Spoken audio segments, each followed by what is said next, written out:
የአየር ንብረት ለውጥ በመላው ዓለም በተለይም ደግሞ በአፍሪካ አህጉር እያሳደረ ያለው ጫና ከባድ መሆኑን የዘርፉ ምሁራን ያነሳሉ።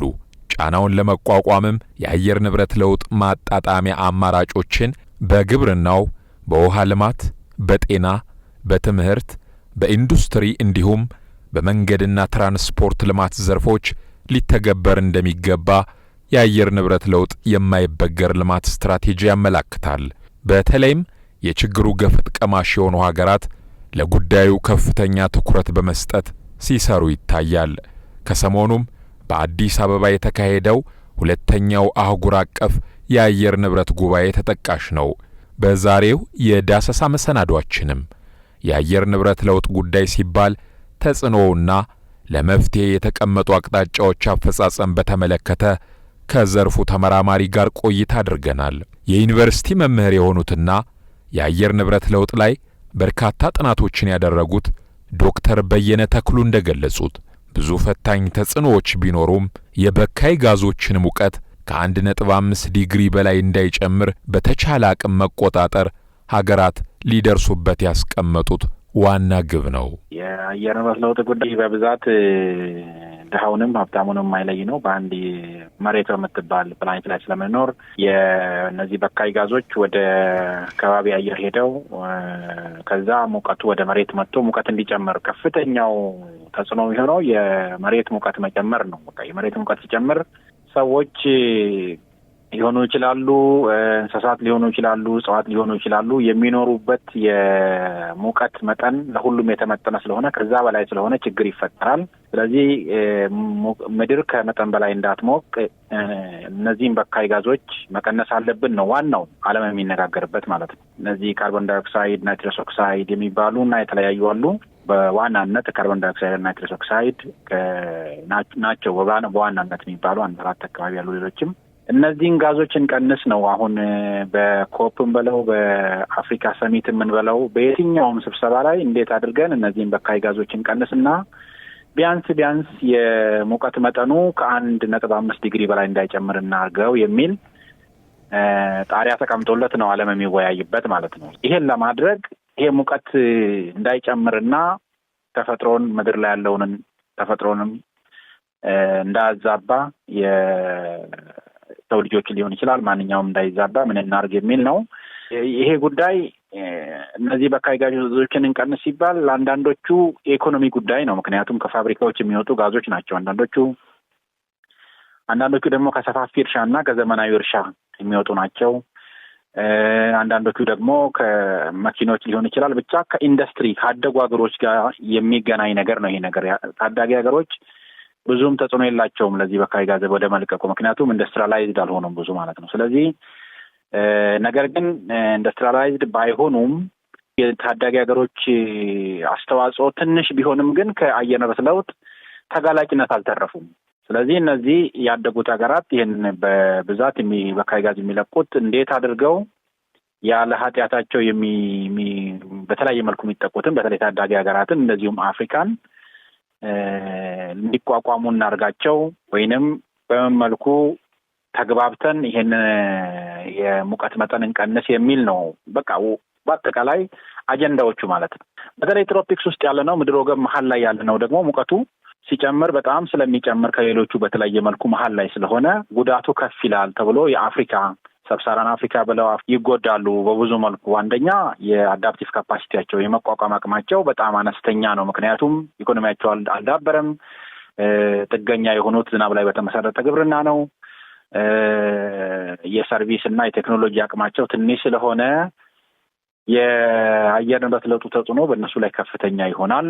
ስለዚህ እነሱ ሊደገፉ ይገባል የሚል ነው ሌላኛው ማለት ነው። ይሄ ሎስ እንደ ዳሜጅ ፈንድ ተብሎ ባለፈው በኮፕ የጸደቀው ማለት ነው።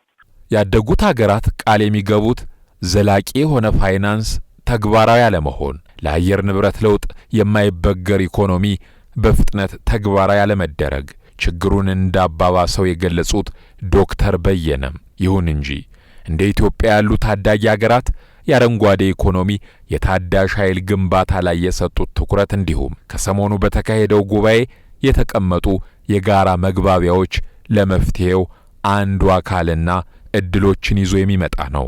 የመጀመሪያው ዘላቂ የሆነ ፋይናንስ መኖር አለበት። እንድንቋቋም ዘላቂ የሆነ ፋይናንስ ከቃል መግባት ያለፈ ዘላቂ የሆነ ፋይናንስ መኖር አለበት የሚል ነው አንደኛው ውይይት የነበረው። ሌላኛው ደግሞ አቅማችንን የመቋቋም አቅምን መጨመርና ለዚህ ለአየር ንብረት ለውጥ የማይበገር ኢኮኖሚ መገንባት ብለውም እንደዚሁ ውይይት ነበረ። ሌላኛው ግን ይሄ ታዳሽ ኃይሎች ላይ ትኩረት እናድርግ የሚል ትልቅ ለኢትዮጵያም ለሌሎች ሀገራትም ታዳሽ ኃይል በብዛት አቅም ላላቸው በጎ ዜና የሆነ ታዳሽ ኃይል ላይ ትኩረት መስጠት አለብን ብለዋል። ይሄም ደግሞ እነዚህ የተለያዩ ማዕድኖች አሉ፣ ግሪን ሚነራልስ የምንላቸው አሉ። ለምሳሌ የኤሌክትሪክ መኪና ባትሪው የሚሰራበት የመሳሰሉት እንደዚህ አይነት ነገሮችንም ወደ ኢኮኖሚ እንቀይር። ስለዚህ የነዚህ እስካሁን በኋላ ወደ ተግባር እንግባ የሚል ጠንከር ያለ ውይይት ነው ያደረጉት። ይሄ ለኢትዮጵያ ግባቱ ምንድን ነው? ለኢትዮጵያ ላሉ ሀገራት ወይም ለምስራቅ አፍሪካ ብለህ ብትወስድ ሁለተኛው በታዳሽ ኃይል ላይ ትኩረት እንስጥ የሚለው እንደ እድል ነው የማየው ለኢትዮጵያ። ምክንያቱም ይሄ ታዳሽ ኃይልን በማምረት በተለይ ከውሃ የሚገኙ ሃይድሮ ፓወሮችን በማምረት የምስራቅ አፍሪካን ማዳረስ እንደውም ከዛ በላይ መሄድ የምትችልበት አቅሟን የምታሳይበት ይህንን እንደ አጋጣሚ ተጠቅማ ለአየር ንብረት ለውጥ ምንድነው አስተዋጽኦ የምታደርግበት ትልቁ አቅም ሃይድሮ ፓወር ነው። ያው ህዳሴ ግድብ መመረቁ አንድ ትልቅ ዜና ነው። ቀጥሎም ጥሩ አቅም አላትና ይሄ እድል ነው ማለት ነው ከተጠቀምንበት። ምክንያቱም ታዳሽ ኃይል ወደፊት ስለመጣ ማለት ነው። ሌላው የዘላቂ ፋይናንስ ያስፈልገናል የተባለው የመቋቋም አቅም ማለት ነው። ፋይናንስ ስንል የመቋቋም አቅም ነው። ስለዚህ አፍሪካ ራሳቸው ለዚህ ለአየር ንብረት ለውጥ ለመቋቋም የሚጠቅም ፋይናንስ ፈንድ ማቋቋም አለባቸው የሚል ሀሳብ ተንሸራሽሯል በተወሰነ መልኩ ባይገፋም። ያም ጥሩ ጅምር ነው። ስለዚህ አፍሪካ ለራሳቸውን በራሳቸው ፈንድ የሚያደርጉበት ለምሳሌ በአየር ንብረት ለውጥ ለሚደርስ ተጽዕኖ ቶሎ ግብረ መልስ ለመስጠት የሚያደርጉትን ጥረት በአፍሪካ ልማት ባንክ ሊሆን ይችላል፣ ሌላ የባንክ ፈንዲንግ ሜካኒዝም ወይም የፈንድ ሁኔታዎችን አደራጅተው የሚሄዱበትን ፍንጭም አሳይተዋል።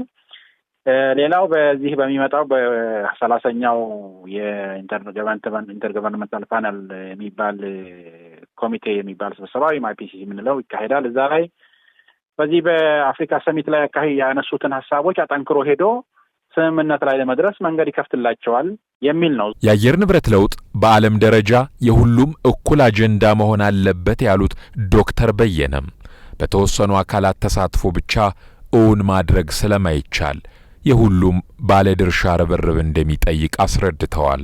የአየር ንብረት ለውጥ የአንድ ሰው፣ የአንድ ሀገር፣ የአንድ ግለሰብ፣ የአንድ ሳይንቲስት ተጽዕኖ ብቻ ሳይሆን የዓለም መስማማትን ስለሚጠይቅ ነው። ምክንያቱም እነዚህ በካይ ጋዞች ከየትም ተለቀቁ ከየትም ምድራችንን ስለሚያሞቋት ነው። ስለዚህ ሁሉም ሀገራት፣ ሁሉም ማህበረሰብ የራሱን ኃላፊነት ወስዶ እዚህ ላይ መረባረብ አለበት። የአፍሪካ አየር ንብረት ጉባኤ ዓለም አቀፍ የአየር ንብረት መፍትሄዎችን ማፋጠን፣ የአፍሪካን አረንጓዴ ልማት በፋይናንስ መደገፍ በሚል መሪ ሐሳብ ከጳጉሜ 3 እስከ ጳጉሜ 5 ቀን 2017 በአዲስ አበባ የተካሄደ ሲሆን መሪዎች በጉባኤው አፍሪካ እንደ አውሮፓውያኑ አቆጣጠር በ2030 በዓለም የታዳሽ ኢነርጂ ኢንቨስትመንት ያላትን ድርሻ ከ2 በመቶ ወደ 20 በመቶ ከፍ ለማድረግ ቃል ገብተዋል።